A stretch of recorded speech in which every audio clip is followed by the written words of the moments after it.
Cebu ni FPRRD, may inilantad na malungkot na balita.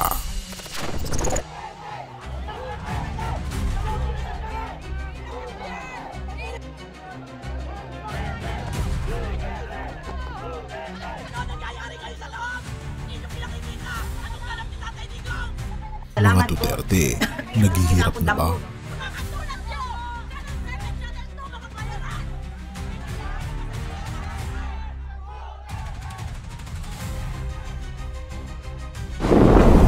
Akala ng lahat, tapos na ang lahat.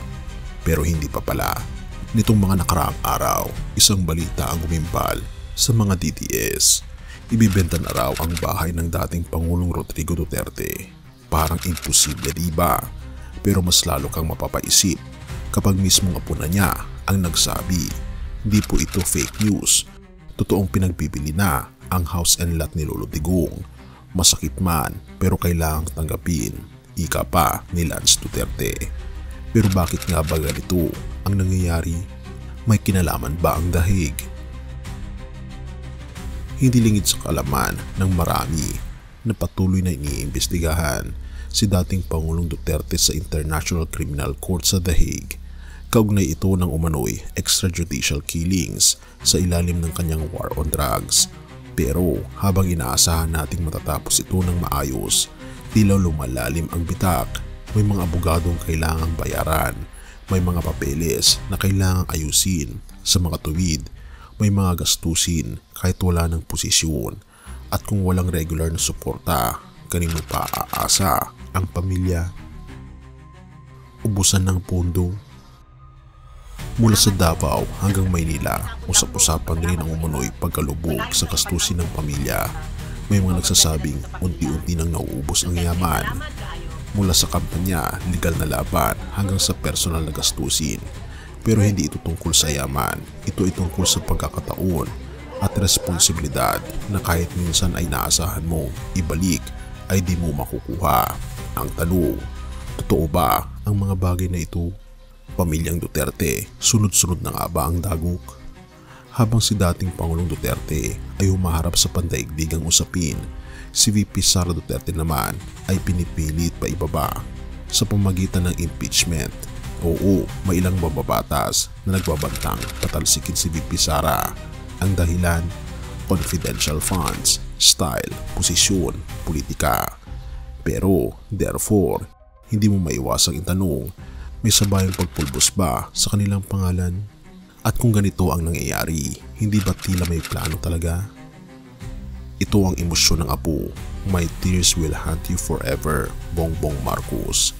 Ang mga salitang ito, hindi biro, isang pasabog na emosyon, isang dagok sa samahan ng Duterte at Marcos na minsang inakala nating hindi matitinag.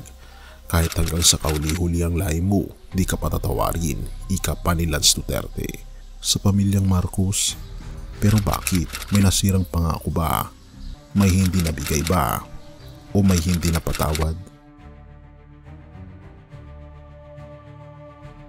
Ang tahanang minsang naging kanlungan ng isang matapang na lider, ibebenta na. Oo, totoo. Hindi ito chismis.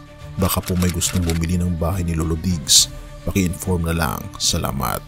Hindi ito pagpapabida. Ito ay pagpapakumbaba sa realidad. Dahil kahit gaano kakataas noon, kung hindi mo kayang panindigan ang lahat ng hamon, babagsak ka rin. Mateo 6 verse 15. Kung hindi kayo marunong magpatawad sa kapwa ninyo, hindi rin kayo patatawarin ng inyong Ama sa langit.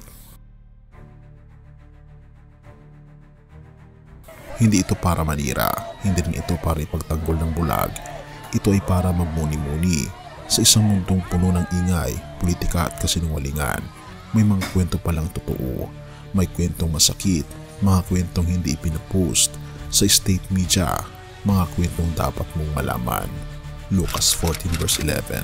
Ang nagpapakataas ay bababa at ang nagpapakababa ay itataas. Dahil sa huli, hindi ang lakas, pangalan o kapangyarihan ang magtatagal, kundi ang kababaang loob. Sa dami ng gulo sa politika, sama ng loob at pagkakahiwalay ng damdamin, nasaan na nga ba ang pagkakaisa? Tila bawat pamilya ngayon ay may pader, Tila bawat leader ay may kalaban, tila bawat Pilipino ay may kinasusuklaman. Pero sa gitna ng lahat ng ito, may isang paanyaya na matagal nang inilantad. Mateo 11 verse 28, lumapit kayo sa akin, kayong lahat na nahihirapan at nabibigatan sa pasanin, at kayo'y aking pagpapahingahin. Hindi politika ang kaligtasan. Si Jesus ang sagot. Oo, masakit makita na ang mga dating nasa kapangyarihan ay tila pinasuklaban ng langit at lupa. Nakakagalit marinig ang salitang di ko patatawarin. Nakakalungkot masaksihan ang pagbagsak ng isang bahay na mismong puno ng kapangyarihan. Pero kaibigan, hindi bahay ang tunay na tahanan. Hindi pangalan na magdadala sa atin sa langit, kundi si Jesus lamang. 1:14 verse 6, ako ang daan, ang katotohanan at ang buhay. Walang makakapunta sa Ama kundi sa pamamagitan ko. Ang awa ni Jesus ay para sa lahat. Ang iniwang mensahe ni Jesus ay hindi paninisi, hindi sumbat, hindi galit. Ang iniwan niyang mensahe ay pag-ibig na nagpapatawad kahit sa mga tumalikod sa Kanya. Siya ang tumanggap ng parusang hindi para sa Kanya, kundi para sa iyo at sa akin. Roma 5 verse 8. Ngunit ipinakikita ng Diyos ang Kanyang pag-ibig sa atin. Sa pagiging makasalanan pa natin, si Kristo ay namatay para sa atin. Kaya kung may dinadala kang sama ng loob, galit o pait sa puso, lumapit ka sa ating Panginoon Jesus dahil may kapatawaran sa Kanya at may paghilom. Kaya naman kaibigan, muli tayo manumbalik sa ating Panginoon Jesus. Magkaisa tayo habang may panahon. Kung gaano kabilis nagbabago ang takbo ng mga tao at pamilya, mas lalo dapat tayo maghanda sa pagbabalik ng hari ng mga hari. Hindi si Duterte, hindi si Marcos, hindi ang sinumang politiko, kundi si Jesus ay pabalik. Ang ating Panginoon Jesus ay pabalik. Filipos 2 verses 10-11. At ang bawat tuhod ay luluhod at ang bawat dila ay magpapahayag na si Jesucristo ay Panginoon. Kaya naman kaibigan, magpakatawaran kayo sa isa't isa gaya ng pagpapatawad ng Diyos sa inyo sa pamamagitan ni Kristo. Efeso 4 verse 32. Purihin ang ating Panginoon Diyos at tayo manalangin.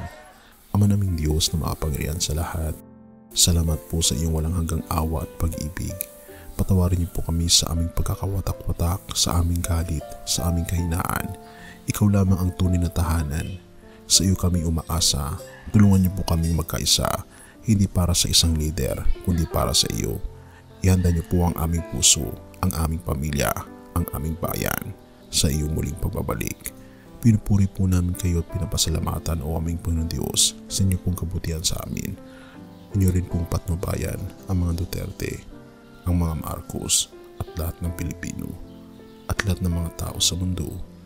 Salamat po Panginoon Diyos at patunayan niyo po kami at patawarin po kami sa lahat ng aming pagkukulang at pagkakasala. At salamat po sa pagdinig ng aming mga panalangin, sapagkat ito po ang aming samot hiling sa matamis na pangalan ng aming Panginoon Jesus. Amen.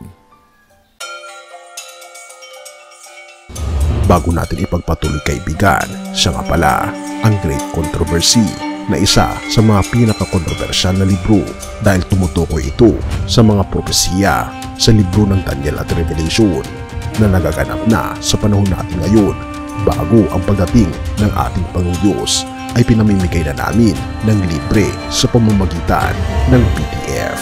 At ito ay nasa limited lamang na panahon, kaya i-click mo sa description sa baba upang ma-avail mo kaibigan ang napaka-importanteng libro ito na magbubukas sa iyo sa mas maliwanag mong hinaharap.